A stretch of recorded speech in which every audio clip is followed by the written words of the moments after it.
Hello everyone and welcome back to my channel. Today I would like to film an update on the Bela Vista Import that I got, I guess about a month ago. So the order arrived on June 24th and today it's July 24th. So it's been 30 days-ish, I guess. And I would like to have a look at the plants and what they're doing. I have already posted an update video kind of 2 weeks-ish after the import. Yeah, let's see. I have, as you can see, they're still in their moss pot and I haven't really checked them out ever since. So I would just like to see if there are any roots growing, and if so, I already have some media ready and pots ready to pot them up. So without further ado, let's just have a look. So I'm just going to start off with this one, which is, I think, this one, the warscewiczii. And I can see there are some really nice roots forming. So I'm really happy about that because it means that this plant really has a lot of life in it and it's getting ready to grow. So it's working on 8 or 9 roots right now. So that's quite a bit, and I will definitely start potting this one up. Let's just look at the other warscewiczii, right? I got 2 in the order, and this one, this one has no roots growing and also no real signs of any roots growing. So this just has all the cut off dead roots that it used to have before. There is a new growth maturing, so let's just hope that would give us some new roots. Yeah, so far it seems a little dehydrated, but I guess this one, it's gonna take a little more time for this one. So yeah, this is what it looks like. You can see the leaves are, I can bend them, so usually they should have more turgor to kind of keep them plump enough, so that tells me there's some water that would be nice for this plant, and let's just hope it produces roots. If not, that's why I got 2, right? Next up, this is, I want to say, jenmanii semi-alba. Yes, this is the jenmanii. And again, this has new roots and also a new growth starting. So that's really nice. I'm really happy about the development here. It has 2 beautiful roots growing, one of which is already pretty long. And then, yes, a tiny little new growth starting as well. So I think this is definitely also going to be potted up, and I'm really glad that this is producing roots because this is a really shriveled plant. You can see the pseudobulbs are really shriveled. The old leaves are like super leathery. So yeah, it's time for you to grow roots and move on with your life. So this is the first pot. Now the second pot. Let's just go for the big one here, with this, the jenmanii rubra. This one still had, as you can see, this had an old root that I just, several old roots that I just left on. It's also dehydrated, but there are 2 or so new roots starting. It's, yeah, as I said, a little leathery, shriveled bulbs. And I think this back bulb, you can see there's something off with the back bulb. I think I'm just going to remove that. Let's see if I can just make, ooh, this is squishy, so this plant might have some kind of an infection in the back bulb. So, yeah, I think this should really come off. I'll just maybe snip it off, or like try to twist it off. Yeah, okay. I don't know if you can see this. I hope it's going to focus. There is basically no green anything there, so I think the connection between the plant and this old back bulb had been sealed, so I think we're safe when it comes to infection. So yeah, that's good. New roots coming. This plant is hopefully going to survive. Then, oh my god, I made a mess in here now. Let's see, who are you? Is this the araguaiensis? No, this is the warneri concolor. Again, there are no roots or anything happening on this plant, and it's also pretty shriveled. So I really hope that it's going to pull through. There's also not, well, maybe this eye is kind of activating. Hopefully it is. If so, then that would be great. But it looks a little dried on top. Well, we'll see. But for sure this plant needs to get a grip and produce roots, because otherwise it's going to die. Then, last but not least, this is then finally the Cattleya araguaiensis. Again, dehydrated, no sign of any root growth. Not so nice, not so nice. But yeah, we'll see. Maybe it's going to pull through. Oh yeah, and then there's this other seedling. I don't know where this broke off. It's a tiny little plantlet. Same, no roots or anything, but let's see. So I'll just keep using this moss that's in here. Maybe we don't need quite as much. And I'll just place these plants that have no roots yet back into this pot. Have them kind of have the moss keep them hydrated, hopefully at least, so they can make it through the warm months, because it's getting a little warmer again now in Germany. Today I think we have 30 degrees or something where I live. Okay, so I'll sit those to the side for now, and then I'll just move on with the other plants. So this bulb, the shriveled bulb needs to go. And I'm probably going to reuse this moss. I'm just cheap like that. Okay, so we need 3 pots. I feel like these ones might be nice for the warscewiczii at least. Probably can't see a thing again. So the idea right now is to kind of place the plant in the pot like this, and then just let it grow in this direction. I guess this could be good for, like, this pot could be a good size for this plant for, I guess, 2 years or so. And then this one, I don't know, it doesn't have any roots yet. I feel like it would be like this, right? This is the growth direction. You know what, I think all 3 of these plants are going to do fine in kind of this size pot. I have 3 different media components. I have additional moss, but I think I'm not going to use that because I just recycle this. Then I have kind of normal grade-ish bark, so it's, you know, kind of this size, and then I have chunkier bark. So we'll see. I'll just play around with these bark. All of these media supplements have been bought from Rölke, which are great at just supplies, I guess. So I've bought plants from them as well, and I really like that they sell also flask seedlings. Update is coming, by the way, on those. But I really like, they have 5 different sizes of bark.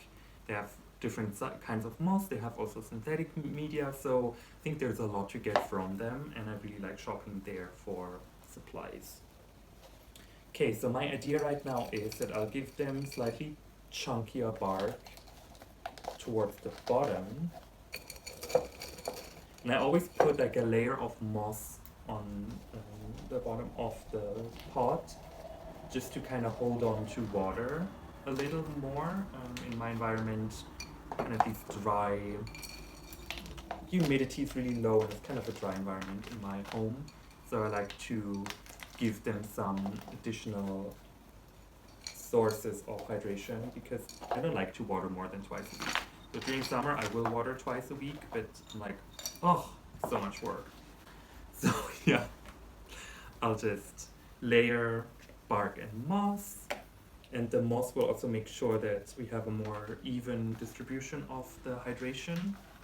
And I think now I'll just switch to the finer bark, which I will also use as a top layer. And this bark is kind of the rest that was in the bag, so it's a little dusty and it's a little finer, but I really like that this is a pretty, yeah, heterogeneous mix, I guess, of sizes, because in my experience the plants really like to kind of explore media like this with the roots, and I have really nice root growth in more like varied mixes. So I'll just start off with this one, the jenmanii semi-alba, with the beautiful new growth, and I'll keep a little bit of moss around the plant, just because it's been used now to having moss, and I'll just have the back bulbs facing the edge of the pot, and I'll use the name tag also to place a little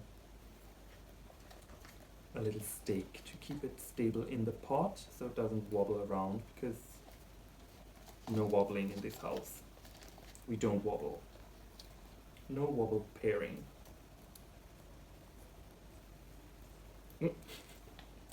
Ooh. Okay, so placing it down, you can see the new growth is kind of pointing this direction now, so hopefully the new growth will explore so in this direction, and I'll just top it off with a little bark. Maybe pull the plant a little higher.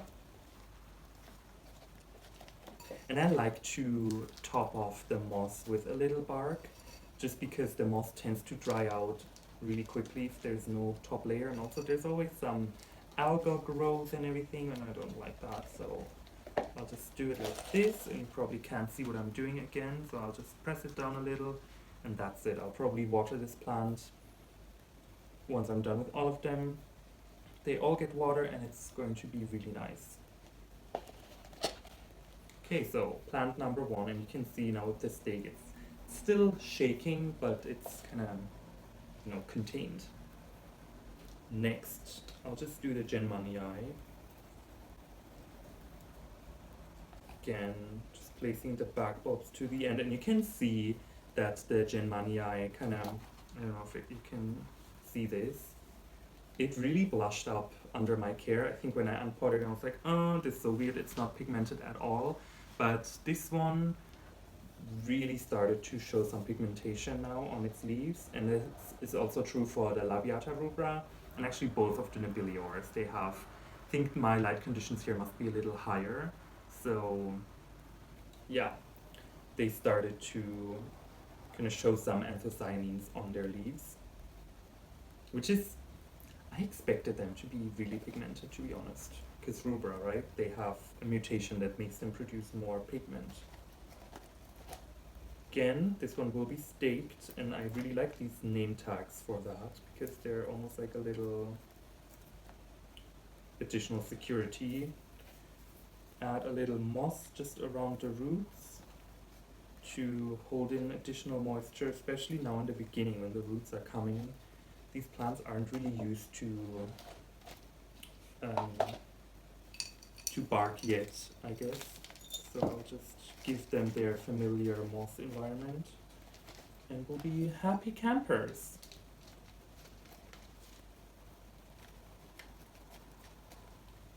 And as you can see, I don't really use the entire height of the pot. This is definitely something I have learned over the time now that I've been growing orchids, that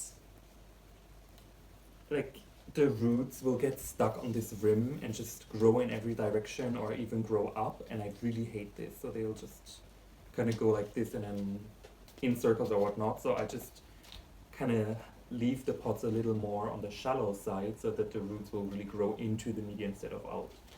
And I think this is also good because it kind of holds a little bit of more humid air around the plant, which would also help in my kind of really dry conditions. And now I just want to kind of fix this plant with the name tag a little more tightly. And yes, there you go. Cattleya jenmanii rubra by rubra. Done! Now, last but certainly not least, the warscewiczii. I'm really a big fan of the warscewiczii flowers. I mean, I've only seen them online, so I have no idea what they would look like IRL. But they seem really impressive, and this one in particular, it's such an unusual, or the parent, I guess, of this plant, is such an unusual color form and like no eye spots or anything, so that's interesting. Yeah, I'm a bit unsure actually. Like when I saw this, I was like, are you even a real warscewiczii or do you just pretend to be one? So yeah, let's see. Since the roots on this one are kind of poking into every direction, I don't want to smash them up on the bark, right? Because the bark is really hard and dry now. So I'm just taking the slightly damp moss and just kind of sitting this on top. And also with a stake, I think I have to be a little more careful with these plants because I don't want to hurt any of the roots right now. Just a second.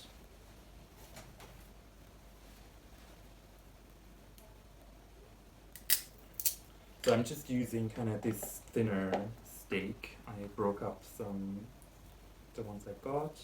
This one I think can also go a little around the pseudobulb. I think the only thing I don't like as much about the warscewiczii right now is that the pseudobulbs are so long and thin. I do really like the chubby pseudobulbs that the labiatas have, or the walkerianas. I really like the shape of walkeriana pseudobulbs, or nobilior. So these longer ones also, the maximas have the longer pseudobulbs. They're great, like I guess flowering wise, these plants are amazing, but when it comes to, because realistically, most of the year these plants are more like foliage plants, right? So when it comes to pseudobulb shape, I do prefer these other plants, the labiatas, the walkerianas, the nobiliors, with their more, even the warneris, I guess, with the more kind of round pseudobulbs versus these ones with the longer ones. Actually, this whole pseudobulb shape is also a reason why I don't really grow bifoliate Cattleyas, because their pseudobulbs are just, they look like weird canes, and I'm like, what is this? This looks hideous. No, no, no, no. So I really like seeing other people's bifoliate Cattleyas in bloom. I'm like, amazing, I love that. Especially because some of them, I guess, are really fragrant, which unfortunately I can't really see on YouTube, right? But then I see the canes, I'm like, Could never be my loves. No, no, no, no. This is now the warscewiczii. I also potted up. Minimal mess, but you know, we can clean that up later. So yeah, really happy about this. Let's just hope these plants are going to continue the great kind of direction they're going into right now. And see you all in the next video.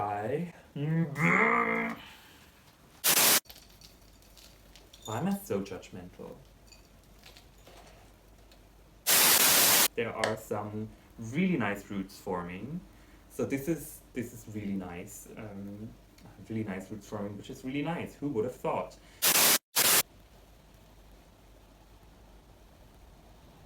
Neighbor, can you decide if you want to drill holes or not?